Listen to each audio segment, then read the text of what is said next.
Добрый день, дорогие друзья! Добро пожаловать на мой канал. И это видео подходит всем, у кого асцендент или восходящий знак находится в знаке зодиака Близнецы.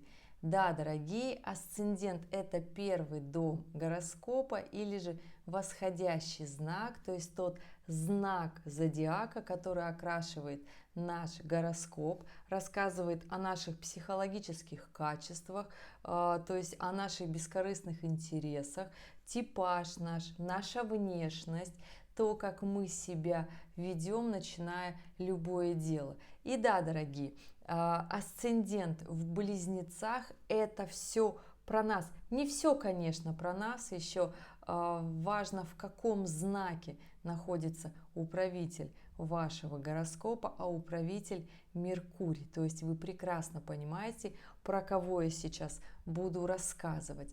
И да, вторая часть видео будет как раз-таки для всех тех, кто отчаялся и решил отказаться от любовных брачных отношений. Вторая часть видео будет про 7-й дом. Это наши отношения с людьми, с кем у нас есть какие-либо договорные отношения. То есть это либо партнеры по браку, либо все те люди, с кем нас обязывает тот или иной договор.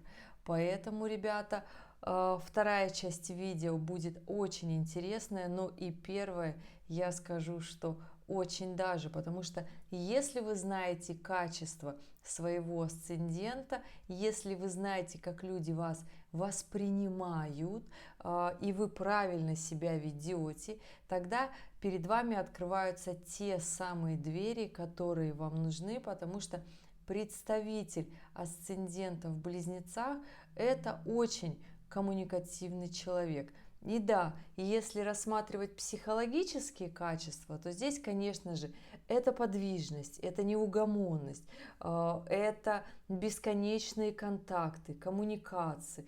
То есть вам психологически хорошо, когда есть какое-то включение, включенный телевизор, радио, музыка играет, друзья, движение, тусовки, когда есть с кем поговорить, или же помолчать, когда наоборот хочется кого-то послушать и впитать в себя информацию. Да? Если говорить про внешность, то всегда выглядите воодушевленным, быстрым на достижением, то есть люди в вас видят такого ускоренного человека, который всегда торопится, человек, которому что-то постоянно нужно, да? То есть вас будут видеть заинтересованную личность, да? Но есть и свои определенные минусы. Преобладатели асцендента в Близнецах, как правило, не хватает терпения, да? Быстро бросаете, не дойдя до полпути, не доделывая до конца, и потом же расстраиваетесь, потому что понимаете, какие выгоды были потеряны, если бы чуточку терпения хватило доделать это дело до конца. Ребят, не расстраивайтесь, у всех есть свои плюсы и минусы, и это не самая такая напряженная история у асцендентов в Близнецах. Есть, конечно же, плюсы. Я рассказала, что это интеллектуальные особенности, да, то есть когда после разговоров, тусовок и мероприятий дело доходит, конечно же, до высоких таких ценностей и интересов. Это как самообразование, это обучение, потому что представители асцендентов в Близнецах – это те люди, которые могут учиться сами. То есть не нужны другие люди, вы можете впитывать информацию извне с любых источников, письменно, устно, где-то услышав, развиваясь самостоятельно. Да? То есть это способность к знаниям, к общению, прекрасные коммуникативные особенности, да? То есть это навыки, которые нужно развивать. И здесь вопрос, кто из представителей асцендента в Близнецах этим обладает, потому что, конечно же, здесь нужно смотреть еще, в каком знаке находится Меркурий, то есть это управитель вашего асцендента. И если Меркурий, например, в напряжении с Ураном, то это потрясающие знания, то есть это учеба, то есть это способность решать сложные задачи, сверхсложные. И эта история очень даже хорошая. То есть здесь тяга к коммуникации, да. Если же, например, есть напряженный аспект от Сатурна, то вы вообще, в принципе, можете воспринимать очень сложную, сухую информацию, графики, таблицы, алгоритмы. То есть это абсолютная история, да. Если же напряжен Плутоном Меркурий, то здесь тяга к журналистике, выуживанию какой-то информации, компроматов и тому подобное. Да? Если есть напряжение от Нептуна, то это скорее творческая больше личность, здесь тяга к вокалу, здесь раскрытие творческого потенциала. И я не скажу, что это плохо, просто здесь занятия любой деятельностью будут начинаться через вдохновение. То есть здесь вот так окрашивает Нептун. И бывает, что сложно начать что-то делать, тогда нарисуйте себе, не знаю, картину, представьте себе, что вы хотите достичь этим действием, и тогда вы будете двигаться. Есть, конечно же, и очень минусовые качества у людей с асцендентом в Близнецах. Это лживость, когда человек сам себя обманывает, это коммуникации ради сплетен, интриг. Но если, опять же, биты Плутоном, то это может человек монетизировать, иметь такую профессию. Да? Здесь, конечно же, вопрос еще от профессиональных навыков, в том числе, как человек применит эти знания. Конечно же, если ретроградный Меркурий в вашей натальной карте при рождении, тогда все эти навыки и качества, про которые я говорю, они будут раскрываться чуть позже в вашей жизни, потому что ретроградный Меркурий, а если у вашего ребенка асцендент в Близнецах и Меркурий в натальной карте ретроградный, тогда не ждите, что он с 3-5 лет начнет вам стихи излагать и четко говорить. Как правило, здесь немножко запаздывает история с развитием именно говорильного жанра, но это не говорит о том, что ребенок у вас глупый. Вообще нет. Человек все знает, человек в голове все соединяет, но вот может писать дневники, может писать тексты прекрасно, но то, чтобы сказать, ну, например, Меркурий находится во Льве, или же в Стрельце, или в Овне, в огненном знаке, да, при этом он ретроградный, то ораторские качества ваши откроются не в детстве. То есть, если бы он был бы не ретроградный Меркурий, тогда бы ребенок с детства был оратором, то есть это шутки, это юмор, то есть это когда человек, ну что же мы про детей только и про взрослых, да, когда человек постоянно с шуткой по жизни, да, то есть если, конечно же, находится Меркурий в водном знаке, то здесь творческая история, если, конечно же, в Скорпионе, то здесь история, что такое сильное словцо и бранная речь у человека может быть. И это может влиять на репутацию, потому что другая противоположная история вашего гороскопа, представителей асцендента в Близнецах, это дисцендент, 7-й дом, управитель дома брака, партнерства, и он находится совершенно в противоположном знаке. А противоположный знак от Близнеца – это Стрелец. И это тот знак зодиака, которому очень важна репутация. Поэтому, да, ребят, я вот здесь рассказываю общую информацию, возможные сценарии, которые могут у вас еще быть, потому что очень много жизнь как кино и истории случаются, да. Но когда мы говорим про асцендент в Близнецах, то другая очень важная сторона вашей жизни, которая задумывается о репутации.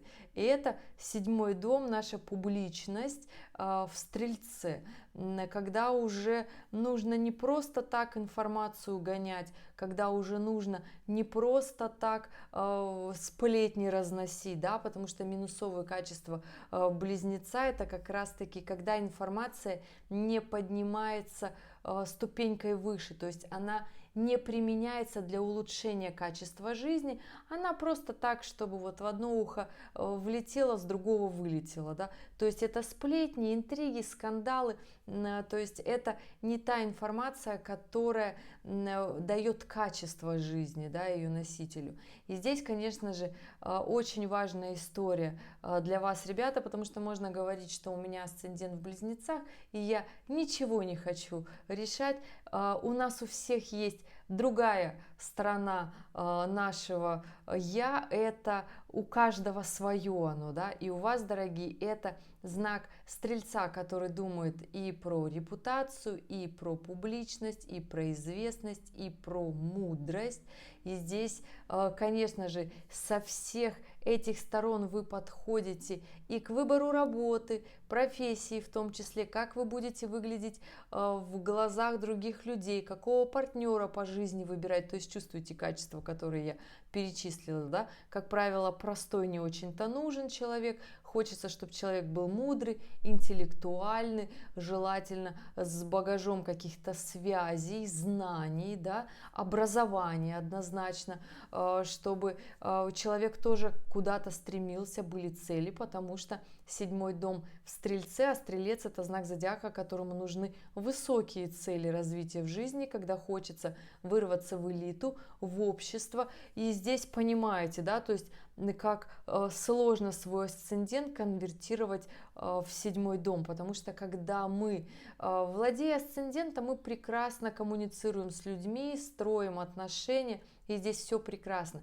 Но если мы хотим жить гораздо интереснее, если мы хотим жить не просто в одиночку, тогда в нас включаются наши амбиции, и мы начинаем договариваться с другими людьми, с людьми на работе, с людьми противоположного пола, которые имеют другую точку зрения, да, то есть это другое экспертное мнение, и тогда человек, носитель асцендента в Близнецах и дисцендента в Стрельце, начинает присматриваться: так, а может быть мне по-другому посмотреть на этого человека, да? Возможно, место, где я живу и просто так передвигаюсь, мне его мало, и я хочу выйти за рамки, за границу, потому что дисцендент в Стрельце — это когда вы вторую половинку свою можете встретить с загранпаспортом в руках, то есть путешествия где-то в поездках, в командировках, в работе, в том числе на обучении, в образовательных проектах каких-нибудь, да, когда вы повышаете свою квалификацию.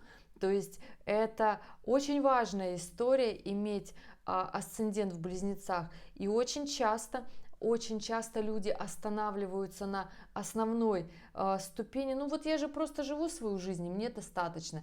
Не поднимаясь на высокие дома своей натальной карты, а 7-й дом — это уже начало высоких домов, то есть это горизонт сверху, да, то есть от 7-го дома идет 8-й, 9-й и далее по счету, да, и здесь, естественно, наши брачные отношения, то, как мы их строим ли мы их с мудростью, строим ли мы их с пониманием, то есть подходим к этому вот так масштабно, ярко, да, то есть задумываемся ли мы о проблемах своего партнера, или же мы подходим это с точки зрения, как общество на нас влияет, потому что стрельцовская история, управитель у Стрельца — это Юпитер, а это социальная планета, и здесь, конечно же, всегда важно социальное одобрение, социальное мнение, то, что сейчас модно, а сейчас в нашем мире строить брачные отношения не модно.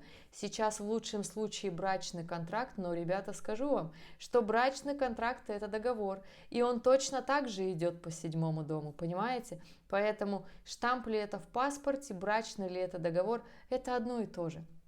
Но оспаривать будете его, конечно, по всем нормам и законам стрельцовской истории, потому что управитель Юпитера — это как раз-таки про законы, про справедливость, которая у каждого своя. И здесь можно доказать, обладая определенной хитростью и знаниями. Можно доказать все, что угодно.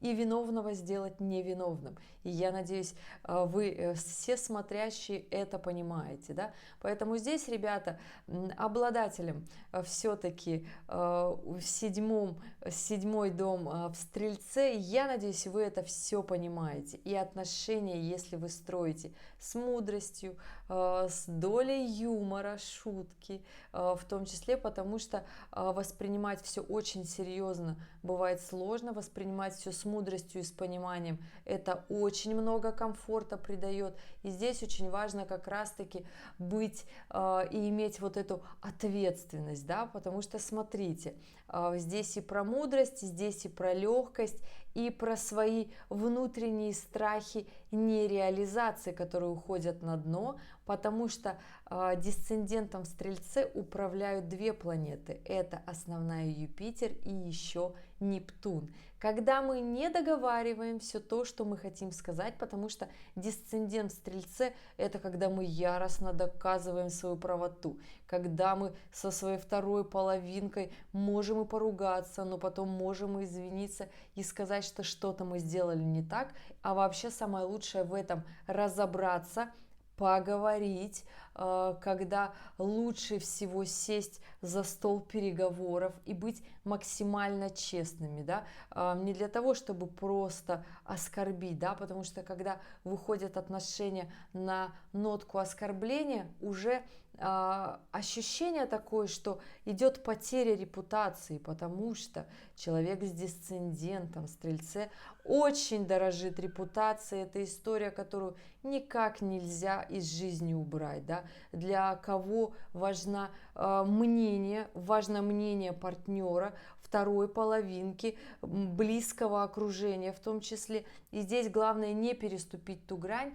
чтобы не перейти в обиды, потому что вторая планета управитель – это Нептун, а это обиды, наши потаенные стороны души, наши тайные желания, наши возможности. И если мы про это не говорим, а говорить на самом-то деле можно с равным себе партнером, то есть когда вы выбираете себе в брак партнера, которым имеет, образование, можно говорить здесь про образование, но здесь не про важность сейчас высшего образования вообще в принципе. Здесь про понимание и мудрость по жизни. То есть если вы понимаете, что у вас с человеком здесь яркие, интересные отношения, и вам есть о чем поговорить на высокие темы, то есть вы все про этого человека знаете, и вы можете все обсудить, тогда эти отношения будут яркие и интересные. Они будут хоть в поездку, хоть в отдых, хоть публичность строить, да, хоть совместный бизнес развивать. Здесь однозначно человек эксперт, и человек сам хочет стать экспертом, и себе вторую половинку выбирает как раз-таки такого же характера, такого же плана, чтобы по жизни было идти интересно. И здесь, конечно же, наши тайные желания, вопросики и страхи имеют всегда весомый на нас такой момент, да. Если же мы сами себе лжем, потому что Нептун дает такую очень сильную нотку романтизма, когда мы ошибаемся в том, что мы хотим на самом деле, или же когда мы следуем вот этим амбициям Юпитера и мнению общества и моде, и это очень сильно влияет на нас, то здесь мы можем уйти не туда, во-первых, в выборе партнера, мы можем уйти не туда в принятии решения, например, расставания, мы можем, например, уйти в очень интеллектуальный момент принятия решений, то есть вроде как оно все понятно, но в душе-то мы на самом-то деле как чувствуем, да? И здесь может быть, конечно же, страдания, переживания, страхи, держаться за одного человека очень долгие годы, да? Здесь не развиваться, останавливать себя, лишь бы не обидеть партнера.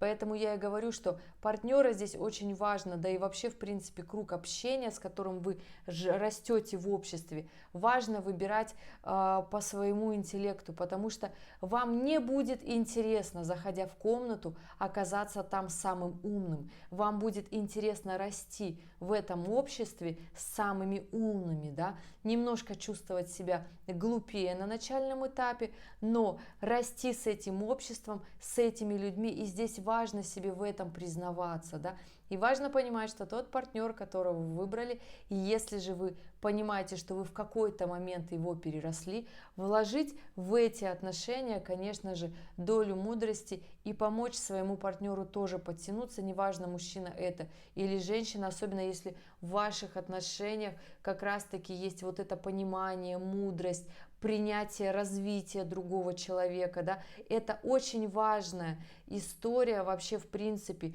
для обладателей дисцендентов в Стрельце. Конечно же, здесь может быть веяние моды, хайп, вот такая вся история пиара черного, различного, да, особенно если Юпитер в напряженных аспектах, да, особенно если Нептун в напряженных аспектах, то это еще и тайные скрытые измены, которые потом вскрываются, да, то есть это те грани, которые мы можем скомпенсировать, если мы понимаем всю ответственность этих отношений, брака в том числе, да, и естественно. То есть понимаете, на какой потенциал есть у человека, обладателя асцендента в Близнецах.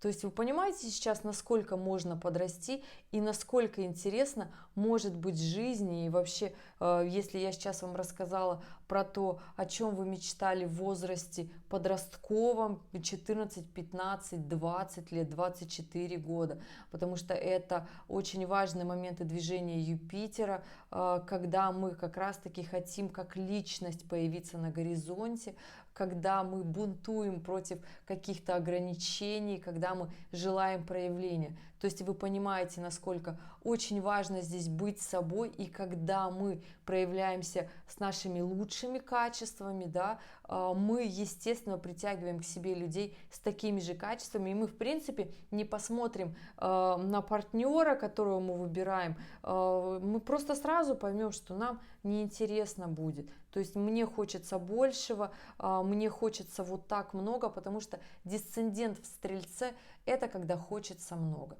То есть это когда хочется развития, это хочется яркой и интересной жизни, это поездки, путешествия, это экспертная деятельность, консультационная деятельность, это желание влиять на умы других людей, это постоянный контакт, постоянное образование, то есть это постоянный рост. И вот понимаете, если у человека, у которого асцендент в Близнецах, а дисцендент в Стрельце не развивается, не учится, не образовывается, как правило, это те люди, которые заходят в комментарии, дают непрошенные советы, это те люди, которые в вашей жизни встречаются, они постоянно говорят вам, как надо жить, но нужно просто начать реализовываться самим, да, то есть это тот потенциал, который сидит в человеке, который нужно реализовывать, направить в нужное русло, но, возможно, кто-то когда-то ему сказал, что высшее образование тлен, учиться это не модно,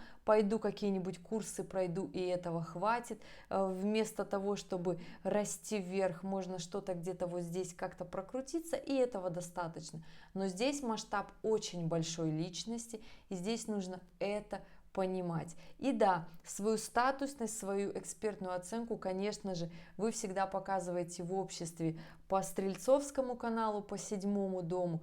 И да, партнеры, естественно, к вам притягиваются такие же интересные, какие есть вы на данном этапе развития. И я желаю вам, мои дорогие, это представители асцендентов в Близнецах, только роста, только развития, только коммуникаций, только интересных поездок, открытий, связанных с этим. Потому что если человек с асцендентом в Близнецах находится вот только здесь, в одном месте, и он никогда по жизни никуда не ездил, не переезжал, ему очень сложно, то есть ему нужно дать вот эту наводку, двигаться, развиваться, нужно записать его, не знаю, в какое-нибудь образование, начать, да, с каких-то курсов, начать, чтобы информация ходила, двигалась. И, как правило, вот люди с 7-м домом в Стрельце, это очень умные люди, и когда достигают определенных высот, могут выходить из отношений и говорить: мне с тобой больше не интересно, все, ты не развиваешься, очень мне с тобой плохо, тяжело, ты мне обуза. Ну, такая, знаете, странная, немудрая позиция. Здесь нужно понимать, кто был с вами, когда вы развивались, насколько человек вкладывал в вас веру, силы и интеллект, чтобы вы развивались, да, отдавал вам свое время, был рядом. И здесь нужно либо с человеком расти вместе, либо помочь ему подняться. И нужно понимать, что это история, что, возможно, в этих отношениях вы двигатель вот этого масштабного глобального развития, а ваш партнер, он немножечко для другого. И здесь нужно понимать, в чем у него находится дисцендент. И это очень важная история понимания, когда вы знаете, про что вы, какие ваши на самом деле есть амбиции, и почему очень много противоречий, очень много ссор, скандалов на этом фоне, и вы не понимаете, почему вам всегда хочется что-то говорить. Да на самом деле просто 7-й дом у вас не развит. Вы не развиваетесь, вам в детстве сказали: молчи, твое мнение не имеет никакого значения, вообще не важно, что ты там думаешь, что ты скажешь, а людям важно, что вы думаете, что вы скажете. Все ждут, когда вы наконец-то начнете говорить. Ваш 7-й дом ждут, ребята, на самом-то деле. Поэтому здесь запускайте полностью комплекс своего гороскопа, потому что вот вы мне все говорите: асцендент, асцендент. Ребята, дисцендент точно такая же важная точка, и события, которые с нами случаются, они действуют сразу на 2 дома, потому что аспекты парные. Не бывает по-другому. Если гармоничный аспект пришел, значит и асцендент, и дисцендент работает. И из любой ситуации вы можете взять максимум. Но многие почему-то сдаются и выбирают только одну часть. Режим, естественно, самосохранения, эволюции работает на асцендент. Я, мне, мое. Но я всегда говорю, что если вы можете себя сохранить, значит, вы и брак свой можете сохранить. И это история, которая нужна только вот здесь в голове, потому что аспекты парны. Ну, нет проблем, которые бы нас раздавили. То есть, если после каких-то ссор, скандалов в отношениях мы, как человек, выживаем, то значит, мы можем сделать так, чтобы выжил наш брак, наш 7-й дом. Тогда вы построили фундамент, который вы защищаете от своего стресса, и на вас это больше не влияет. Основная опора у вас работает, общественное мнение здесь больше не мешает вам, не сбивает ваши фокусы, координаты, да? Советы чужих людей вас тоже не волнуют, и тогда вы вот здесь защищены. Брак, партнерство у вас работает, и вы тогда просто гармонично выходите на публику и строите партнерство с другими людьми, и вы понимаете, по какому принципу и алгоритму это делать. То есть понимаете, насколько нужно мудро свою коммуникацию и знания пристроить. То есть нужно, чтобы это работало так, и чтобы нереализованные амбиции не разрушали ваш и ваши брачные отношения. Вот так это работает. И ваше мнение этому миру интересно. Вы не просто так сюда пришли. Ребята, спасибо большое, что были здесь, что досмотрели это видео до конца. Я могу на самом деле очень долго про это еще рассказывать. У меня очень много историй из жизни у людей с такими асцендентами, дисцендентами, их события, совместимость, ситуации, жизнь, правда, как кино. Оставляйте свои дату, время, место рождения и ваш вопрос согласно асценденту и дисценденту. Получилось ли мне раскрыть, получилось ли вам понять себя больше? И если остались вопросы, я отвечу согласно вашей натальной карте. Ребят, спасибо и увидимся с вами в следующем ролике. Пока-пока.